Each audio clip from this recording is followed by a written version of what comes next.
Ohio State kicking off Big Ten Conference play in a big way. This is your Buckeyes and Badgers instant analysis from Ohio Stadium. We've got the whole crew together as we cover Ohio State with our instant analysis from Ohio State. There's something that doesn't feel right. Unbelievable effort from him today. Is E.J. Liddell going to crack the first team All Big Ten? I think he can be the guy. I'm not trying to start a quarterback controversy. He seems to have the durability. He certainly has the toughness. This is the question on a lot of people's minds here. Welcome to Buckeye Breakdown. Well, 52-21 sounds nice. That's the way that Ohio State opened up the Big Ten Conference, a win over Wisconsin here at Ohio Stadium tonight. Jon Rudder, Andrew Lynn, Caleb Spinner joining us for the instant analysis from this one. Boy, fireworks from early from the kickoff for this one. Yeah, for sure. And I thought that, them getting the ball first and going down the field and then, getting the interception and then scoring off of that right away, really set the tone for the for the evening. And yeah, it was hard for Wisconsin to really get anything going after that. I really expected Wisconsin to come in, and I thought that maybe their best defense could maybe be their offense in terms of running the ball, keeping the ball out of C.J. Stroud and that prolific Ohio State offense's hands. Then he throws the interception on his first pass, and things just really kind of snowball from there. Wisconsin, not really an offense that can play from behind when you're geared towards running the ball. Yeah, when you're running the ball that much, or when you're so focused on running the ball offensively, and then you get behind, you get out of schedule and that sort of thing, and that just really, like I said, set the tone for the evening, and really it's difficult for them to play their game when they're behind from the very beginning. C.J. Stroud completed his first 8 passes. Caleb, I almost say like it's a ho-hum 5 touchdowns, because before you know it, you look up and he was throwing another touchdown there towards the end to Ibuka. What's your thoughts on Caleb tonight, or on C.J. tonight? Yeah, it's amazing how quickly it just gets out of hand of how good C.J. Stroud is. Turns on another switch, and the more and more he goes on in the game, you think he can't possibly go any better than this, and then he turns that corner. It was interesting to see going in. You talked about the defense too, to see what C.J. Stroud would do against a defense like this that honestly didn't really show up in the way that we thought they would. A Corvette with a flat tire, if you will. But C.J. Stroud was just phenomenal once again. I feel like we're not saying anything new with that, though. Yeah, after the first couple of minutes, it almost seemed like it was going to turn into one of those name-your-score types of games with Ohio State up 21-0 early. Defensively for the Buckeyes, thought that they had a really nice performance. We thought that they were going to have their work cut out with them with these 2 backs that Wisconsin was going to come in with. After the first quarter, I think I saw 1 first down and I think 23 yards on the board for Wisconsin. So really did a nice job of limiting them, too. Yeah, absolutely. Going into Toledo, looking for your first turnover, and now having back-to-back games with at least 1. It was certainly a growing period for Toledo, or for Ohio State on defense, starting at that Toledo game and then carrying over into this one. Also, thoughts on the secondary as well. We, before the game, another guy that was going to be out of the lineup that we learned, and then lo and behold, they get the pick tonight. Yeah, obviously going down without Cameron Brown, knowing that going into it is obviously difficult. But then to have Denzel Burke, with his hand injury and not being able to play, they were really tested in that secondary today. And to be down to just 3 scholarship cornerbacks is, that's not something that anybody really wants to deal with. So then for them to go out and put together the game that they did, and be able to play those guys. And Ryan Day said today, after the game, he said that those Jair Brown and Ryan Turner, and those guys have just been practicing very well, and that kind of then carried over to today's game. Another guy out of the lineup today, Jackson Smith and Jigba, probably one of the most prolific pass catchers and a long line of star-studded pass catchers that this Ohio State offense boasts. But man, you talk about the next man up mentality. They just have a stable of wide receivers that they can throw the ball to. Yeah, and obviously not knowing, going into the game what his ailment is or how long he's going to be out. Ryan Day said today afterwards that it's just kind of they're going to see where he is on Tuesday, and just held him out of this game for more or less precautionary reasons. But yeah, to be able to have Cade Stover go out wide, and that kind of added like a new wrinkle to the offense that we haven't really seen before. So yeah, I mean that just tells you where this offense is, that the amount of weapons that they have, that they can just sit there and kind of put anybody in and still continue to just chug along, really. And Cade's really done a nice job of taking the emphasis. He did a lot of work in the offseason, focusing on his route running, focusing on his pass catching abilities, and we're really starting to see that flourish here early on in this season. doesn't just get his first touchdown, he gets his first and second touchdown in the first quarter today. It allows him to be extremely versatile when you're looking at from an opposing defense's perspective. Is he going to be the blocker in this round? Is he going to break off? We saw it in the Toledo game. Saw a couple shades of it where he would start off blocking, and then come out and be an option out of the slot and start that route running that you talk so much about. So he is really somebody who you don't know what he's going to do until he does it, and then you're already a step behind. Ohio State might air it out against Wisconsin tonight, and they certainly did. But the rushing game also churning up yards on the ground. I looked over at one point, and I was walking up here to the post-game press conference, and I saw a graphic pop up on the screen. First time since I believe 2019 that Ohio State's had two 100-yard rushers in the same game.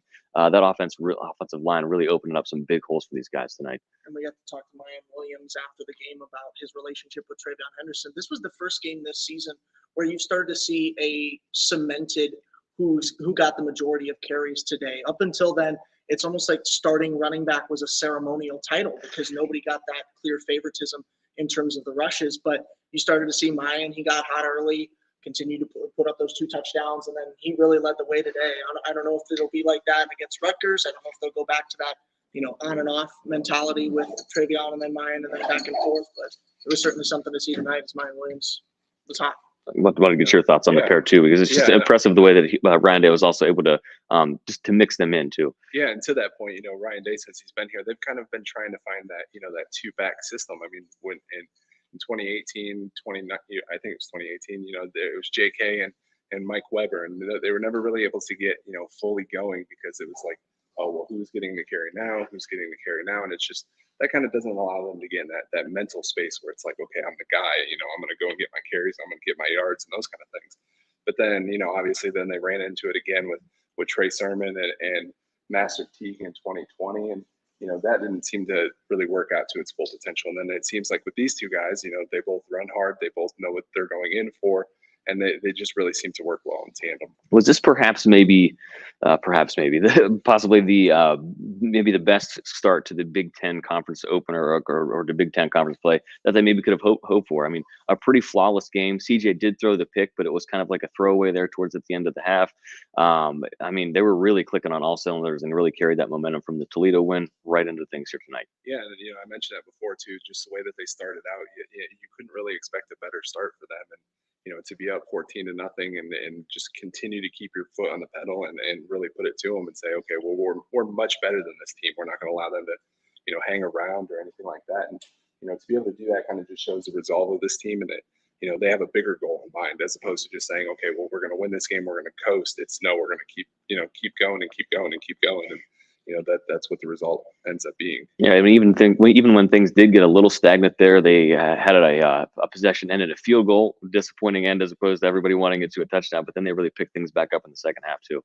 Yeah, I mean, and all the fans were not happy that they were going for a field goal at the 7-yard line. But yeah, I mean, you got to get your kicker some reps too, and that's important. Just like punting, I'm sure everybody wants them to go for it on 4th down all the time, but that's just not a realistic thing because there is going to be a time that comes that they need a field goal or they need a good punt, that's down inside the 5-yard line or something. And, there's really nothing better than game reps. Yeah, special teams certainly matter. I want to ask you about the atmosphere tonight. Night games at Ohio Stadium. Ryan Day talked about this during the week, that there's always something just a little more special, a little more magical when the lights come on here for a night game. They've got a pretty impressive record, I believe 21-5 now in night games here at Ohio Stadium. Thoughts on the atmosphere tonight with the blackout, the black jerseys? It was a pretty cool scene here this evening. Well, we've certainly gotten used to having late nights at the office over these last 4 weekends, having 3 of the last 4 being at these night games here.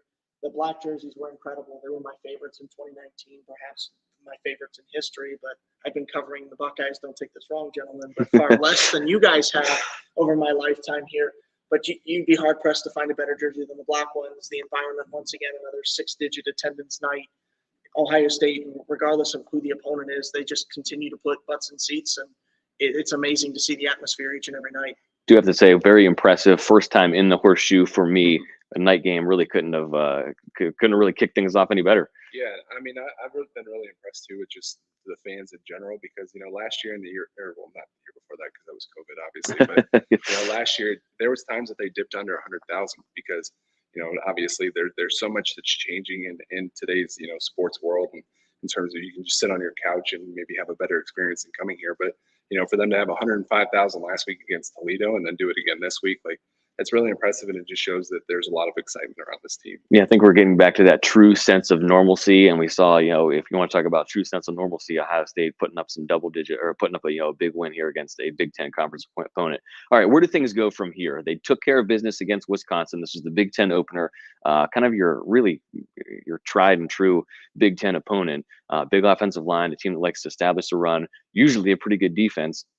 How do you see things moving forward here as we look ahead towards Rutgers? Yeah, I mean, it's interesting because, Ryan Day talks about not really wanting to ride the roller coaster emotionally. But if you look at the schedule, it kind of has ups and downs. Like, you start out with Notre Dame and you're high, and then you come down for two lesser opponents, and you're back up for Wisconsin, and then down for, Rutgers. And Michigan State obviously got beat today. They're 2-2 on the season, so it's not maybe difficult as game as what you maybe expected earlier in the year. But then, obviously you want to get through those two games, stay healthy, continue to perform at an efficient level. I think that's the thing, is just for them to continue to be, efficient in everything they do. And if that continues, then that'll carry into, when Iowa comes in here after the open week. So yeah, it's just a matter of continuing to be efficient and do what you're supposed to do. And I think that's what the focus will be, the next 2 weeks. I want to also ask quickly about the defense as well. We are 4 games into Jim Knowles' new defensive system here.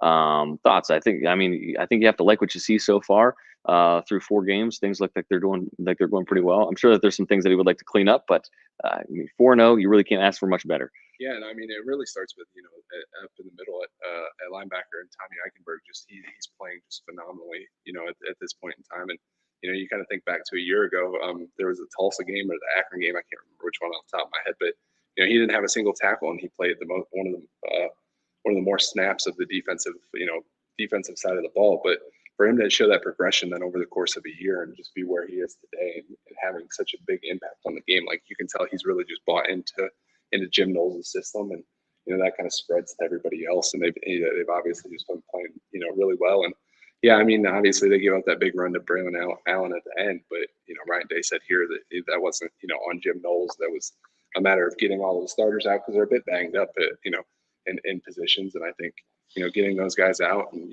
they're gonna kind of harp to the backups and be like, hey, this can't happen when you guys come in, but at the same time, I mean, it's a good learning moment. Yeah, absolutely. And you're only going to keep a guy like that under wraps for so long, especially when you got the second teamers in there as well. Yeah, absolutely. I mean, this was a question mark going into Notre Dame, and now it's morphed into an exclamation point, right? Everybody's clicking in the systems. Now, there's different sections that have better nights than others. The defensive line will have a better night than the secondaries one game, and then it'll be flip-flop for the next. So still waiting for that one time where the men up front and the linebackers in the secondary are all on the same page and they all have an equally terrific night. But this was as close, I think, as a full clicking defense that we've had all season.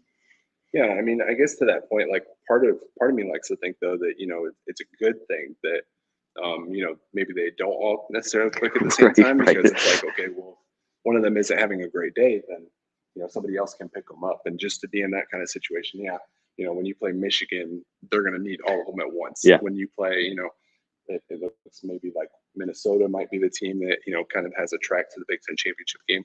You'd have to be putting that all together, and then obviously the playoff.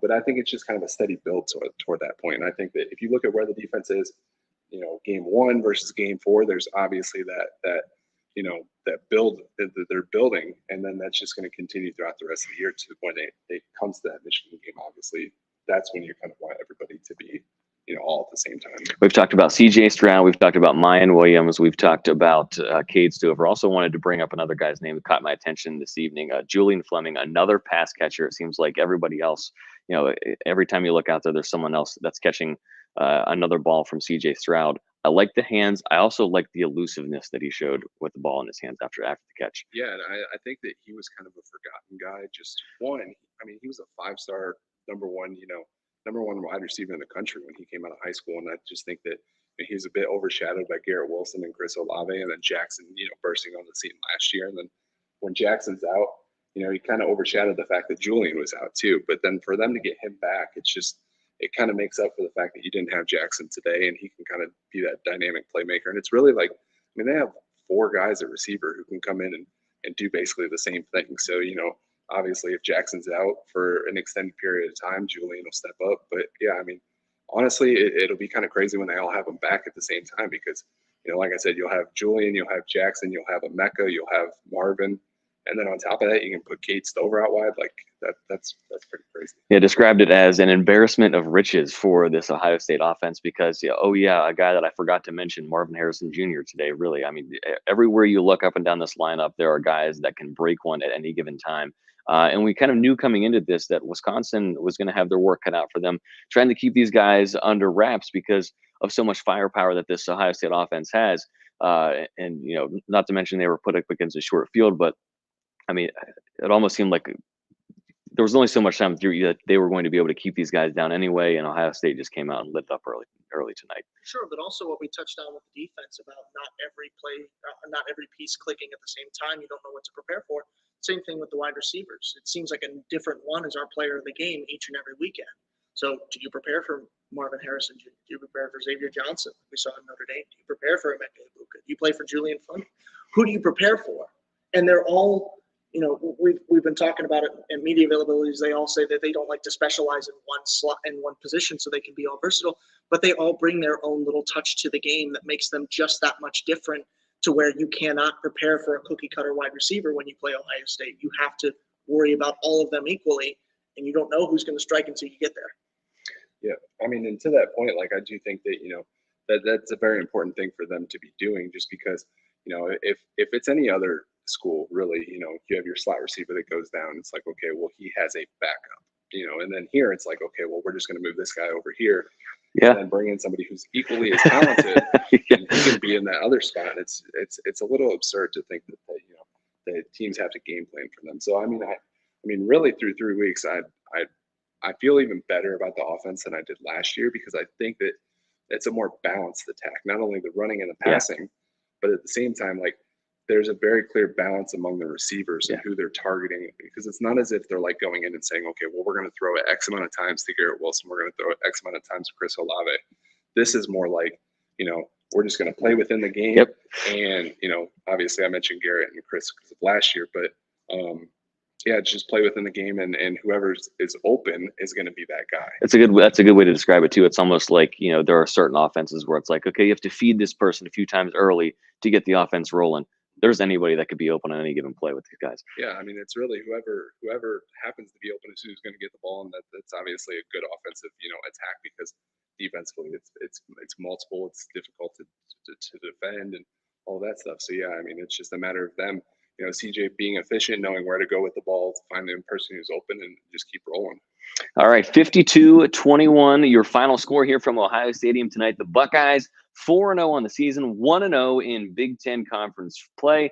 The focus now shifts to Rutgers next week. Another home game here at Ohio Stadium. Again, a lot of home games here on the early portion of the schedule for Caleb, for Andrew, for John, filling in for Brendan Gulick this evening. This has been your instant analysis following Ohio State's 52-21 win over Wisconsin. We've got the whole crew together as we cover Ohio State with our instant analysis from Ohio State. There's something that doesn't feel right. Unbelievable effort from him today. Is E.J. Liddell going to crack the first team All Big Ten? I think he can be the guy. I'm not trying to start a quarterback controversy. He seems to have the durability. He certainly has the toughness, is the question on a lot of people's minds here. Welcome to Buckeye Breakdown.